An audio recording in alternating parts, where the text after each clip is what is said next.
Without trust, marriage is impossible. I was driving home from work and needed to stop by the Red Cross to donate blood, which I do about once every 3 months. After scheduling an appointment, I went in, checked in, and waited my turn. They ran my card through the computer and asked all the usual questions. I sat there saying, no, no, no, no, until we got through the whole list. I was a 6-gallon donor, so it was pretty much the same thing every time. I've donated blood a lot, so it was pretty straightforward. I've never been in the hospital or out of the country, so it was easy for me. The only person I've made love to in the last 20 years was my wife of 18 years. We made love before we were married, just like a lot of people. The relationship questions were pretty straightforward too. I didn't have any STDs, HIV, or any other illnesses. I knew the nurse always felt uncomfortable. She asked me all these questions, but that was her job. We went over the usual list. Then she said she'd be right back. When she checked the updated donor list, she came back and looked at me with her head down. I asked, "Am I low on iron or something?" She looked at me and asked if I was related to Judy Lawrence. I replied, "Of course, Mary. She's my wife, you know that." "What's the problem, Mary?"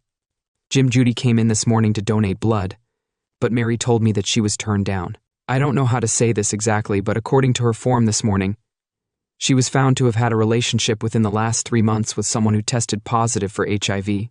That means that everyone she has had a loving relationship with may have contracted the disease and will not be able to donate blood for 12 months. I'm sorry, Jim. Hold on a second, Mary. Did she just come in here and say that? The Red Cross, Jim. When someone goes to a doctor or hospital and is found to be a carrier of the virus, they're asked to give the names of people they've had relationships with within the last year. This list is confidential, but is provided to the Red Cross so we can keep track of infected blood. Mary, you're saying my beloved wife was on the carrier list? Yes, Jim. The carrier should have contacted his partners and told them he was a carrier so they could see a doctor. But according to your wife's profile, she was never told. Who is this carrier? Who says he had an affair with my wife, Mary? I'm sorry, Jim. I can't tell you since you had no relationship with this person. You are the second contact, so you'll have to find out from your wife. I'm sorry, Jim. I just can't tell you. I hope you understand. Just like I can't mention your name to anyone else, Mary. We've been together a long time, and I won't insist on it, but there's a good chance I won't get infected. You're unlikely to be infected either, as this was a second exposure. I should probably tell you that your wife said you were using protection, which is a plus. I thanked Mary and went home. What could I do? How could I deal with this? After 18 years of marriage, we have a daughter who just graduated from high school and is in college but lives at home. What should I say to her? I always thought we had a great marriage and a lot of sex. In fact, we only had sex last week. I was all over her body that night. Now I might regret it. It was our special night. We went out for dinner and drinks. I remember we got pretty drunk. The sex when we got home was great. I've been trying to remember everything we did. I remember us kissing at the beginning. Love seems so clinical now. I blame her for putting our lives at risk. I still didn't know who I needed to calm down and act like nothing happened until I knew the guy's name. That's when things would hit the fan, as usual. When I got home, dinner was almost ready. Beth, our daughter, always started it, and my wife usually got home before I did. She finished it. It was a kind of family time where we would all sit around and discuss the previous day. We probably ate together at least 4 days a week. Today could prove to be an interesting day. When I got home, I went straight to the bathroom to wash my hands. I usually kiss my wife and daughter when I get back, but today I wanted to do without, especially with Beth. I didn't even want to kiss her until I knew what was going on. I didn't want to give my daughter a disease. I was almost paranoid now. We sat down to eat, and Beth started talking about her first weeks at college. She was so excited and talked through the entire dinner. Then she said a friend was picking her up, and they were going to the library to study. She asked if we could do the dishes tonight since her girlfriend had already arrived and was waiting for her. I told her to go away and do her own thing. I'll load the dishwasher for her. She really was a good kid. I couldn't help but be proud of her. As soon as Beth left, my demeanor changed. I looked at Judy and asked her how her day had gone. She replied that the day went as normal without I didn't mention giving blood or trying to give blood. I looked her in the eye and said, "Judy, would you say that the most important thing in a marriage is trust and honesty?" She looked at me strangely and asked what I meant. I said, "Jim, why are you asking me a question like that? Just answer the question and I'll explain later." I said, okay, I'll play along. Yes, I believe that marriage is built on trust and honesty. She replied, I wanted this to turn out. It was like a game to her. I didn't want her to second guess me. So I told her that at work today, someone from our group asked if we thought our wives or husbands would lie to us about important issues. They didn't mean little white lies, but things that matter. Most people said they thought their spouses would tell them the truth. Judy asked me what I said. I told her that I told the group we have a strong marriage is all about trust and honesty. We can talk about our problems, and I hope you'll tell me the truth. Judy looked at me and said, Jim, I would never lie to you.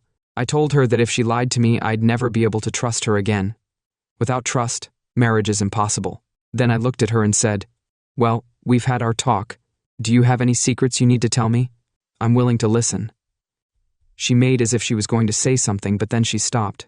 Then she answered, no, Jim, I have no secrets from you. Then I said, by the way, Judy, I went to give blood today. Did you go too? She looked at me a little nervously and said she went, but was told she had low iron levels and couldn't give blood this time. I looked at her and said mine wouldn't be taken either. They said it would be confidential. I didn't know what they would do. I'm really sorry. I looked at Judy and said that trust and honesty are the foundation of a marriage. I gave you every chance to tell me, and you're still keeping it from me. Who is it that you've been sleeping with? That you're willing to sacrifice your marriage for this and possibly give us STDs? Please, Jim, I'm so sorry. Please forgive me. It'll never happen again, I promise. Who was that? That's the last time I'm going to ask. I'm going to go to your office and ask every employee if I heard that Judy was crying and asking you to forgive her. She said it was one of the salesmen, Bob Hawkins, who just moved to the area for a few months to do some training. She said he'd been flirting with all the ladies, and she'd ended up going out with him. She didn't know why she did it, but she said he kept hitting on her and flirting with her constantly. She ended up going out with him, but she said it was just a one-off. She said he was leaving at the end of the month, so she told him he had to wear protection. But next to me, he was a lousy lover. He had no idea how to make love. Judy looked at me and said, Jim, I'm so sorry. I cheated on you.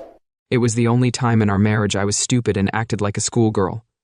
I promise you from the bottom of my heart that I will do everything I can to make it up to you. Please forgive me. At the beginning of our conversation, we agreed that trust and honesty were necessary to save a marriage. You violated both. Even after I gave you a chance to tell me the truth, you still lied to me. Now you say it never happened before since you lied to me. You lied to me right to my face, so there's no way I can tell the difference between your truth and your lies. You just ruined our marriage for both of us. I hope your lover did wear protection, and that it was enough to keep us both from contracting HIV. Judy sat on the couch and cried while I went and packed myself a couple of suitcases. I told her we could file for divorce for no reason at all. We both had good jobs and were supporting ourselves. We could split all our assets 50-50ths. She could support Beth and I could take care of her college education. I told her she could explain everything to Beth since it was her fault and her problem. I will contact my attorney and he will contact her. I drove away crying. I kept my cool, but inside I was tearing up. I wanted to throw up. I had been married to her for 18 years and it was all over because of a stupid affair. I rented a room in one of the economy motels for a week. I figured I'd be in better shape by then to know what my plans were. I called my boss and told him I had some personal business to attend to and would be gone for the rest of the week. He said it wasn't a problem and would see me the following Monday. I called the information desk to find out where Bob Hawkins lived. I called his home and his wife answered. She asked who I was and I told her I was from the health department and I needed to talk to him. She said he wasn't home at the moment but was going to meet a friend at a local pub. She then asked what the local health department wanted with Bob. I told her that we wanted to speak to Bob about HIV. She was really surprised and said that we must have the wrong person.